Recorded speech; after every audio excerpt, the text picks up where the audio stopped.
Hollywood could sell Sammy Davis Jr. to white America.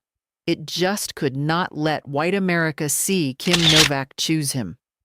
Why was applause acceptable, but love a threat? That was the line. Novak was Columbia's blonde investment.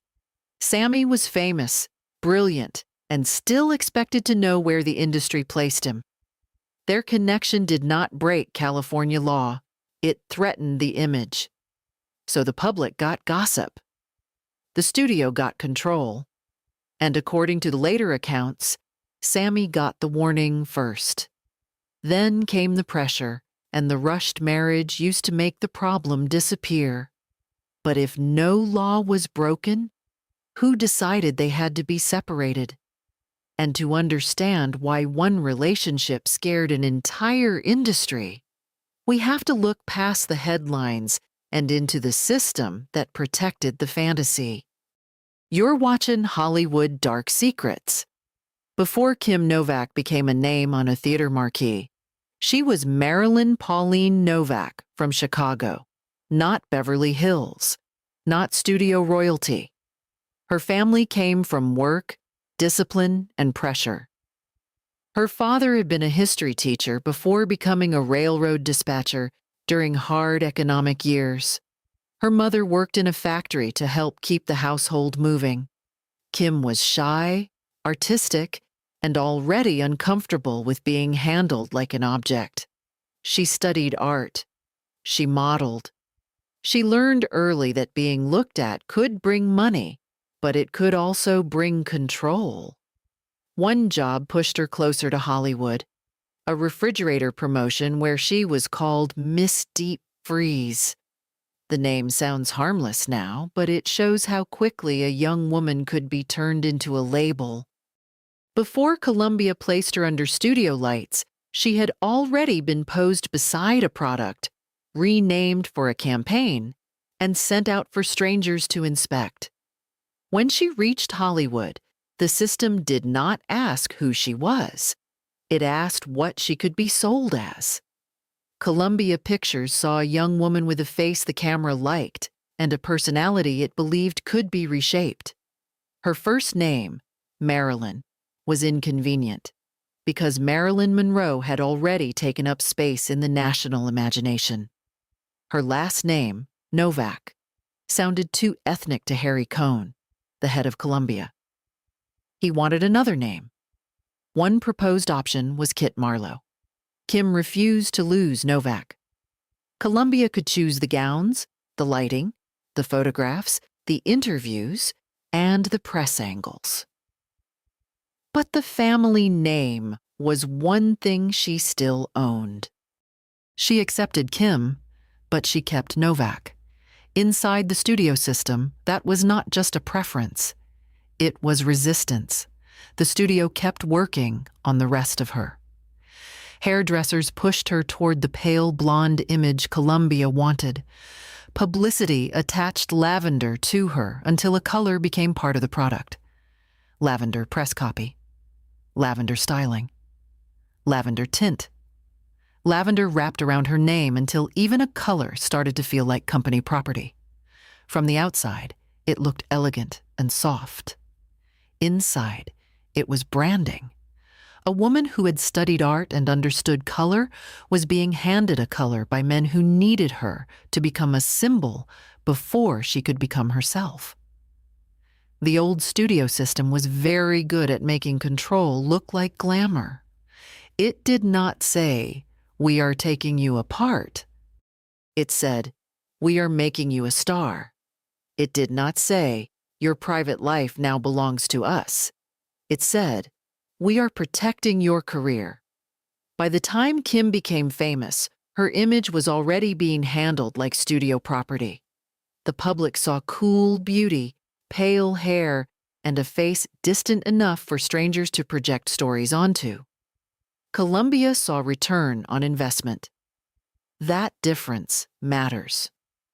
The men who told America what Kim Novak represented also believed they had the right to decide who could stand beside her. If the image belonged to the studio, then her private life became part of the inventory. A date was not just a date. A visitor was not just a visitor. A rumor was not just a rumor. It was a possible threat to a campaign that had cost money. In that world, a woman's hair, clothes, posture, voice, and smile could be discussed in offices by men who treated every detail as a market decision. Harry Cohn was not a quiet executive who ruled through careful notes and polite meetings. Accounts describe his office as a room built for intimidation. His own chair sat higher than the chairs of people brought in to face him. Before anyone spoke, the room had already delivered the message. He sat above. They sat below. He controlled the work, the contracts, the publicity, the salaries, and the gate between obscurity and stardom. For a young actress under contract, power did not arrive only in legal language. It arrived in the height of a chair, the timing of a phone call. The insult dropped across a desk. The threat of being shelved, and the knowledge that one angry decision could shut down every opportunity. Cohn's control did not stop at the Columbia Gate. Kim was placed at the Hollywood Studio Club, a women's residence with curfews, a house mother, and one main entrance. To the public, that sounded respectable. To the studio, it was useful. It kept young actresses contained, watched, and easier to manage. Accounts say Cohn had private detectives follow Kim, even on short trips between the studio club and Columbia. The detail cuts through the glamour. A woman being sold as a dream could not take an ordinary walk without someone wanting to know where she went. The studio called that protection. Protection from bad headlines. Protection from wrong choices. But in old Hollywood, protection often meant ownership with softer language. Sammy Davis Jr. knew another kind of control. His had not been built by hair dye and publicity departments alone. It came from the racial rules waiting outside the spotlight. He had been performing since childhood, first inside the Will Maston Trio, and then as one of the most versatile entertainers in America. He could sing, dance, tell jokes, imitate stars, shift from charm to intensity in one breath, and make an audience feel lucky to be sitting there. He was not simply talented, he was trained down to the bone. Every step had timing, every smile had a job, every pause had weight. He could hold a room in his hand, but the power did not follow him evenly once the curtain dropped. In many places, Black performers could fill the room and still be treated as separate from the customers who had just applauded them. A club could profit from Sammy's name and still expect him to use a different entrance. A hotel could sell tickets because he was appearing there and still make him sleep somewhere else. A room full of white guests could stand for him, cheer for him, and call him a genius, while the social order outside the showroom reminded him exactly what kind of freedom he did not have. The applause was loud, but applause was not power. It could fade before he reached the hallway. Sammy understood the cost of reacting too openly. If he showed too much anger, the same industry praising him could call him difficult. If he swallowed the insult, he kept the stage. That was the trap. He had to be brilliant and acceptable at the same time. He had to dazzle without making the paying audience feel accused. He had to make white America comfortable enough to enjoy him, but not so comfortable that it forgot where it wanted him placed. Fame brought him close to white power. It did not make him equal inside it. He could share a stage with white stars, joke with them, drink with them, and outwork them. But when the subject became private life, the rules tightened fast. After a car accident in November 1954, Sammy lost his left eye and wore a glass eye for the rest of his life. That fact matters because later, accounts of the warnings against him focused on the body that made his career possible. His legs, because he danced. His remaining eye, because he had already lost one. The people who wanted to control him knew where to press. They were not only warning a celebrity, they were warning a performer that the tools of his work could be taken from him. Fame did not protect him from that kind of fear. It made the pressure more precise. Everyone knew what Sammy could do on stage. Everyone knew what would happen if he could no longer do it. Kim and Sammy were living inside different systems, but the systems had one thing in common. Both turned human beings into assets. Hers came through studio contracts, publicity, surveillance, and the constant reshaping of a young woman into a marketable dream. His came through racial barriers, segregated venues, nightclub economics, and an entertainment world that loved Black talent while keeping Black freedom on a short leash. They were famous, watched, profitable, and contained. That is why their connection frightened Hollywood. It was not simply that a white actress and a Black entertainer were close. It was that both of them were valuable, both of them were controlled, and together they exposed the control. Their connection began around performance and introduction, not some clean fairy tale scene. Later accounts place one early spark in Chicago, around the period when Kim was tied to vertigo, when she saw Sammy perform. Other accounts bring Tony Curtis into the story as one of the people who helped put them in the same room. That kind of meeting was normal in Hollywood. Stars met through backstage visits, private parties, favors, and friends who knew which door to open. What was not normal was the danger attached to two adults wanting to know each other. Kim was a white leading lady under Columbia control. Sammy was a Black superstar in a country where interracial marriage was still illegal in many states and deeply unpopular across much of the public. California had already struck down its interracial marriage ban, but that legal fact did not calm Hollywood. Columbia was looking at the law, but it was also looking at ticket buyers, theater owners, fan magazines, gossip columns, and Southern exhibitors. A Gallup poll in 1958 put public approval of interracial marriage at only 4%. The Supreme Court would not strike down bans on interracial marriage nationwide until Loving versus Virginia in 1967. This was not only social discomfort, it was law in many places, business pressure in others, and daily practice almost everywhere. Hollywood could sell forbidden desire on screen, but off-screen desire had to obey the market. A white leading lady was supposed to remain available inside a white imagination. A Black entertainer was allowed to be brilliant, fashionable, funny, and profitable, but not fully equal in the private spaces that mattered. Kim and Sammy disturbed that arrangement. They made the unwritten rule visible. That is why the connection had to be quiet.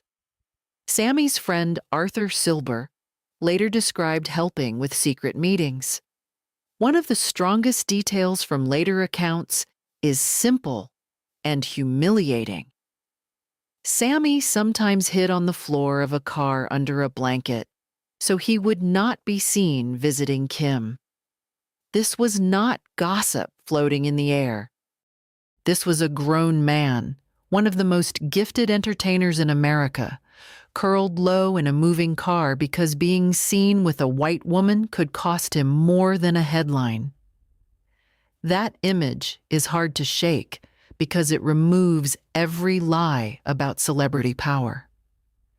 Sammy could stand in front of a packed room and make people roar with applause.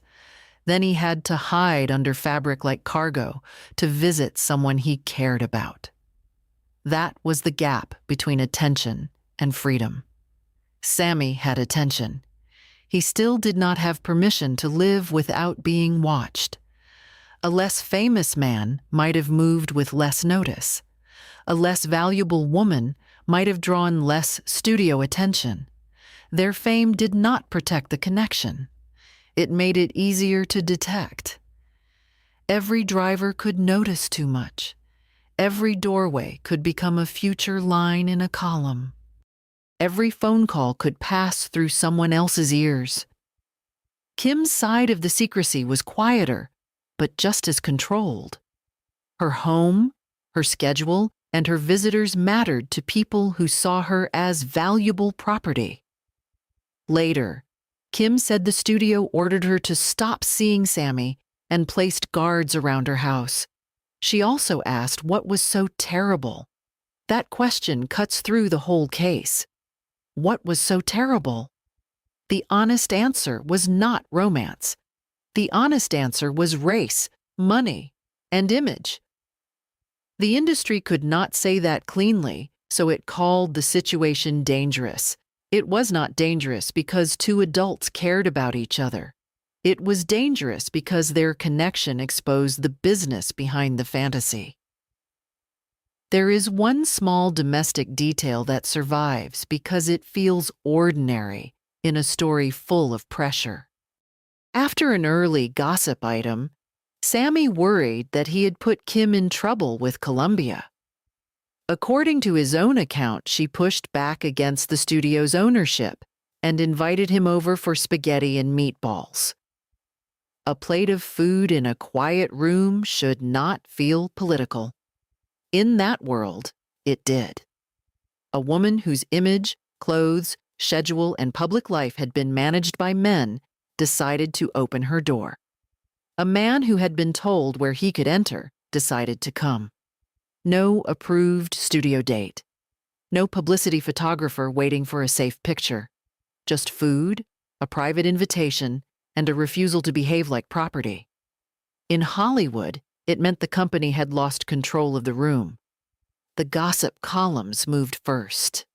A blind item appeared about KN and SD. It did not need to print full names.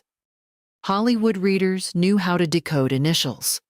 That was the power of the blind item. It pretended to whisper while shouting loudly enough for the whole business to hear. Once the letters were in print, the private risk became public currency. Columnists could hint. Readers could guess. Studio executives could panic. The people involved could deny, explain, or stay silent. But the story had already left their hands. A blind item was not just gossip. It was pressure with entertainment value. It allowed the press to profit while pretending not to say too much. Inside Columbia, the fear was financial. Harry Cohn had invested heavily in Kim. By the late 1950s, she was a major draw, and Columbia had built her as one of its most valuable images. Films like Picnic, The Man with the Golden Arm, and Pal Joey helped make her a major commercial presence. A public connection with Sammy Davis Jr. threatened the clean, marketable fantasy Columbia had constructed around her. Cohn did not need to frame it as morality. The money told him what to fear. Theater owners in conservative markets could complain. Southern exhibitors could resist booking films. Fan magazines could shift tone. The fantasy of Kim Novak as an available white screen goddess could be damaged. That fantasy was not personal. It was inventory. This is the part people often soften when they retell old Hollywood stories. They call it scandal, as if scandal simply appears on its own. It does not. Scandal is built. It requires a press willing to hint. It requires readers trained to decode the hint. It requires studios terrified of losing control. It requires business partners ready to punish a film because a private life has disturbed their preferred fantasy. The pressure around Kim and Sammy was not a storm without owners. People benefited from it. Gossip columns sold tension. Columbia protected an image. Theaters protected the comfort of their audience. The racial order protected its line. Later accounts describe Cohn's reaction as furious.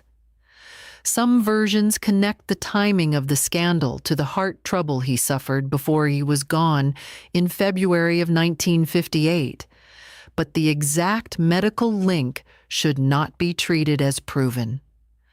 What matters is the pattern that emerges from published accounts. Cohn saw Kim's connection to Sammy as a business threat, and pressure followed fast. In old Hollywood, pressure did not always arrive in a legal letter. Sometimes it arrived through people outside the official studio gate. Cohn had a reputation for ruthless methods and for ties that reached into the darker business of entertainment. Later accounts tie the response to mob-connected pressure. Mickey Cohen's name appears in the story. So do accounts of a warning passed through Sammy's family. According to later accounts, the reported message was direct. End the connection, marry a black woman quickly, or face consequences aimed at his body and career. These details come through memories, biographies, and interviews, so they should not be treated like courtroom transcripts. But they appear in major published accounts and in recollections from people around Davis, so the warning belongs in the story with careful wording. The warning was reportedly specific: his legs, his remaining eye, the parts of him that made his career possible. The men behind the warning did not have to erase him to ruin his work. They only had to make him imagine a future where he could no longer perform as Sammy Davis Jr. Sammy tried to find protection. Later accounts say he turned to people with their own underworld reach, including Sam Giancana. The answer he received was not enough. Protection might be possible in Las Vegas or Chicago, but Hollywood was another territory. That detail matters because it shows how trapped he was. Sammy was not powerless in every room. He knew powerful people. He earned serious money. He had a name people recognized. But when the warning was tied to a major studio's fear and the racial limits of the period, even his connections had edges. Fame could get him a table, a stage, a headline, and a private phone line. It could not guarantee that the people around him would protect his right to choose who he cared about. That warning pushed Sammy toward the one public answer the studio world would accept: a marriage certificate. It would tell the world that Sammy Davis Jr. was not about to publicly cross the line with Kim Novak. It would calm the gossip. It would give Columbia a picture it could live with. It would put Sammy back inside the racial frame white America understood. It did not matter whether the marriage was real in any meaningful sense. It only had to be useful. Lorraine White was the woman pulled into that arrangement. She was a young black singer in Las Vegas, and she and Sammy had known each other before. Later accounts say he offered her a large payment to marry him under an agreement that was not expected to last. Some accounts differ on the amount. The meaning does not change. Lorraine's place in the story deserves care. It is easy for scandal stories to use her as a prop because the system used her that way. She was not the studio boss. She was not the gossip columnist. She was not the person who built the racial rules around Sammy and Kim. She was pulled into a situation already shaped by fear, money, and public pressure. The public needed a picture. Sammy needed a way out. The business needed a signal. Lorraine became part of a public answer to a private crisis she had not designed. The wedding happened in Las Vegas in early January of 1958. Major accounts place it at the Sands Hotel, with the ceremony arranged fast and presented to the press as an answer to the gossip. The photographs showed a groom, a bride, guests, cake, and the ordinary objects that make a wedding look like a wedding. That was the point. The pictures had a job to do. They were not there only to preserve a private moment. They were there to send a public message. Sammy had married a black woman. The rumor could be boxed up. The studio could act as if order had been restored. The picture could travel faster than any private explanation. But images lie by leaving out the room after the image. Arthur Silber later remembered Sammy drinking heavily and falling apart that night.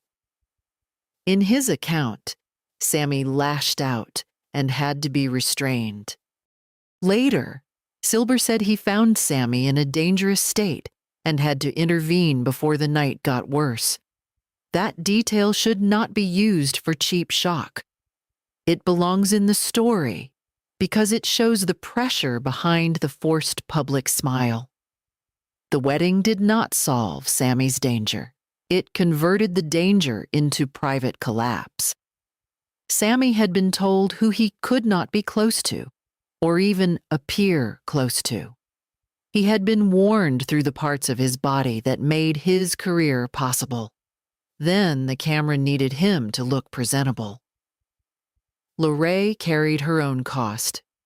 The arrangement did not become a life. The couple did not build a real marriage, and divorce proceedings began within the year. By September of 1958, newspapers were already reporting that they were divorcing, though the legal and personal mess did not vanish overnight. The public record had already used her. The papers had their pictures.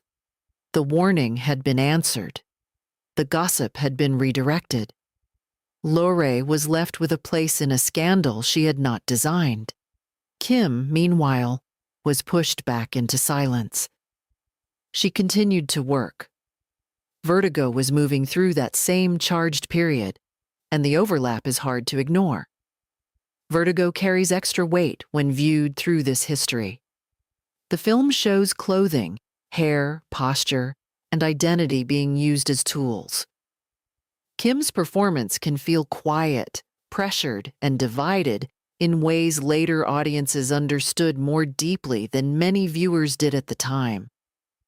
The film is about a woman being remade into an image for a man's obsession. That does not make the film a diary. But Kim was playing a woman trapped inside someone else's design, while her own public image was being squeezed by men who wanted her to obey. In Vertigo, a man tries to turn one woman into the image of another. Outside the film, Hollywood had been turning Marilyn Pauline Novak into Kim Novak for years. After the forced break, Kim and Sammy could not simply go back to normal because normal had never belonged to them. Their calls were not just calls. Their movements were not just movements. Accounts say Sammy had a private phone line installed at the Sands Hotel, so he could speak without the hotel switchboard listening in. That detail says enough. When a man needs a private line just to speak without staff listening, privacy is already gone. When a woman has guards around her house because of who she might see, the relationship is no longer private. It is being policed. Kim later resisted the way the connection was reduced to scandal. She cared about Sammy. and she objected to the idea that the story should be framed as dirty or shameful. That is why the word romance is complicated here. Some accounts use it. Some headlines lean into it because romance sells. Sammy's own telling gives the connection heat, secrecy, defiance, and pain. Kim's later comments add another layer. She said she loved Sammy, but she also resisted the idea that the bond should be reduced to a lurid tabloid plot. That matters. Hollywood gossip likes simple shapes: lovers, villains, victims, fixers. Real people are harder to package. Whether someone calls it romance, friendship, attachment, or something in between, the reaction around it tells the real story. The business did not move because two people shared a harmless public photo. It moved because the possibility itself challenged the rules. Harry Cohn was gone in February of 1958, not long after the scandal had become impossible for Columbia to ignore. Hollywood knew how to perform respect, even for men many people feared. But Cohn's absence did not erase the logic he represented. Stars were investments. Women's images were publicity tools. Black performers were expected to know the limit of white comfort. If an image generated money, the person behind it could be sacrificed to preserve it. Kim's career continued after Cohn, but the old structure around her changed unevenly. Without him, Columbia did not suddenly become a haven for Kim's independence. She kept working. She fought for control where she could. But the industry's appetite for her image remained stronger than its interest in her inner life. A harsher version of the same pattern followed Sammy soon after. By 1960, his relationship and later marriage with Swedish actress May Britt became public in a way his connection with Kim had never been allowed to become. The backlash was severe. May's career suffered. Sammy faced threats, protests, political snubs, and public abuse. Even his connection to powerful friends could not fully protect him. The culture had moved slightly, but the old hostility was still alive and loud. That later marriage matters because it shows the backlash around Kim Novak was not an isolated reaction. It was part of a national system. Sammy could be beloved when he performed. He could be condemned when he married across the racial line. The same people who loved Sammy under stage lights could become cold when his private life asked them to see him as a full man. That was the real boundary. Not talent, not charm, not work ethic. The question was whether he could live as freely as the white entertainers standing beside him. His talent could enter rooms his body was still expected to leave quietly. His name could make money, but his choices could still be treated as a provocation. That is why the famous friendships around him need to be treated without easy myths. Some friends may have cared and still done too little. Some may have understood the danger and chosen not to challenge it. Some may have believed there was no clean way to fight a studio boss backed by the culture of the time. The system does not require every person to be cruel. It only requires enough people to stay quiet at the right moment. A friend can look away. An agent can call it business. A studio can call it protection.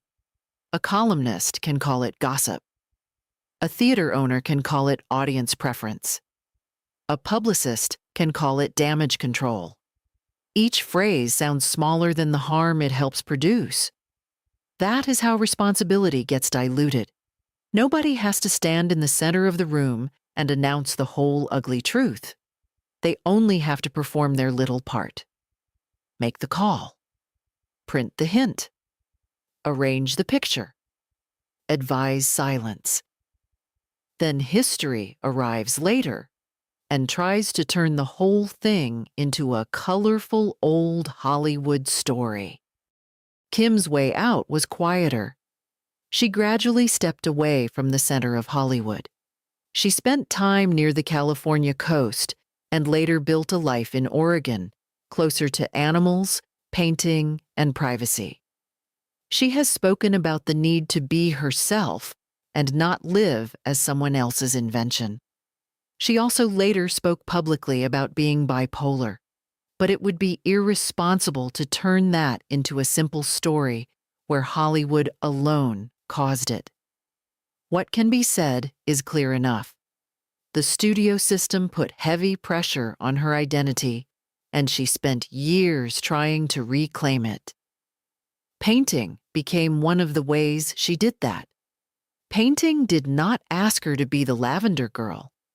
It did not ask her to compete with Marilyn Monroe, replace Rita Hayworth, or hold still under a publicist's plan. Sammy's escape was never as quiet. He stayed in show business, and show business kept rewarding him while taking from him. He became part of the Rat Pack image tied to Frank Sinatra, Dean Martin, Las Vegas, tuxedos, jokes, and late-night mythology. But even there, the old limits showed. The Rat Pack looked loose and powerful to the public. Behind the scenes, power still had rules. When Sammy's private life threatened those rules, not every powerful friend could or would save him. He returned to stages, screens, and nightclubs, but the lesson had already been stamped into him. Admiration could turn into warning. A room could love him and still refuse to protect him. The applause was real, but it had conditions. Over time, the old gossip hardened into Hollywood lore. People repeated the blanket in the car, the blind item, the warnings, the rushed marriage. The details became the kind of scandal history likes to retell because it has famous names and sharp images. But the drama is not the point. The point is who benefited from making Kim and Sammy stop. Columbia protected its star image. The racial order protected its line. The gossip press sold the tension. The people at the center paid the bill. The operation looked efficient because it left no single document explaining the damage. There was no memo titled, "Break them apart." There were calls, warnings, arrangements, denials, photographs, and silence. Years later, at a ball after the 1979 Academy Awards, Kim Novak and Sammy Davis Jr. met again in public. Accounts say they danced. No public panic followed. No studio emergency appeared. No columnist treated the sight of them together as a threat to the country. Sammy reportedly noticed that no one seemed to care enough to make a scandal of it. That detail is both comforting and bitter. Comforting because the room had changed. Bitter because it showed how senseless the original punishment had been. A dance after 2 decades cannot repair what was taken. It cannot give back the private time they lost. It cannot undo the fear, the silence, the arranged marriage, or the humiliation of hiding under the blanket. But it can reveal the lie. Public life did not fall apart when Kim Novak and Sammy Davis Jr. stood near each other, which made Hollywood's old panic look less like truth and more like prejudice. The connection was not dangerous on its own. It became dangerous because money made it dangerous. Studios had trained audiences to buy certain fantasies. Columbia needed Kim's screen image to stay inside a fantasy its core audience would not question. A black entertainer was allowed to be brilliant, but not fully equal in the intimate spaces that mattered. Kim and Sammy disturbed those roles. They made the unwritten rule visible. Kim became Columbia's blonde product. Sammy became the brilliant entertainer who still had to obey the boundary. The trouble started when both of them acted like full human beings instead of studio-approved roles. The calm around that later dance exposed something ugly about the original panic. Public memory likes to clean things up after the damage is done. Later generations look back and say the old rules were obviously wrong. But at the time, those rules had money behind them. They had law behind them. They had studios, columnists, theater owners, and polite people who preferred silence because silence paid better. The people who crossed the line paid first. Everyone else discovered courage later. The modern entertainment industry likes to imagine it is different. In some ways, it is. The old studio contract system has weakened. Interracial relationships no longer carry the same legal threat. Stars can speak directly to audiences. The public is less dependent on a few gossip columnists. But image control did not disappear. It changed tools. Today, image control uses different tools: digital monitoring teams, viral accounts, crisis plans, brand deals, insurance concerns, public relations language, and non-disclosure agreements. A star can still be shaped, packaged, corrected, and made afraid of becoming unmarketable overnight. The private detective became the monitoring report. The gossip column became the viral post. The studio memo became the crisis plan. The old language still reads clean on paper: protection, publicity, business sense. Underneath all of that, the question remains the same. When a human being becomes valuable enough, does the industry protect the person or the product? Kim Novak was not just a blonde image. Sammy Davis Jr. was not just a nightclub genius. They were two people trying to claim a private space inside a business that treated privacy as a liability. According to later accounts, the system corrected them. It watched. It warned. It rearranged. It pushed one man into a public marriage and one woman back behind the walls of studio control. It let the papers turn pain into entertainment. Then it moved on as if nothing human had been broken. That was the old method: contain the person, protect the picture. Kim kept her name. Sammy kept performing. Both survived. But survival should not be mistaken for justice. The fact that they continued does not mean the damage was small. It means they found ways to keep breathing inside a world that had tried to decide the terms of their dignity. This is not a love story with a clean ending. It is a record of pressure, race, money, fear, and two famous people discovering how little fame protects you when the business decides you have stepped out of place. Kim Novak and Sammy Davis Jr. stepped outside the frame for a moment, and the frame snapped back hard. That is the part the old magazines could not print honestly. That is the part the studio never wanted to sell. And that is the part that still matters. If you want to continue dismantling the polished stories this industry sells as truth, subscribe to Hollywood Dark Secrets today. Leave a comment below with the next Hollywood scandal you want us to investigate. Do not just consume the image. Question who paid to build it.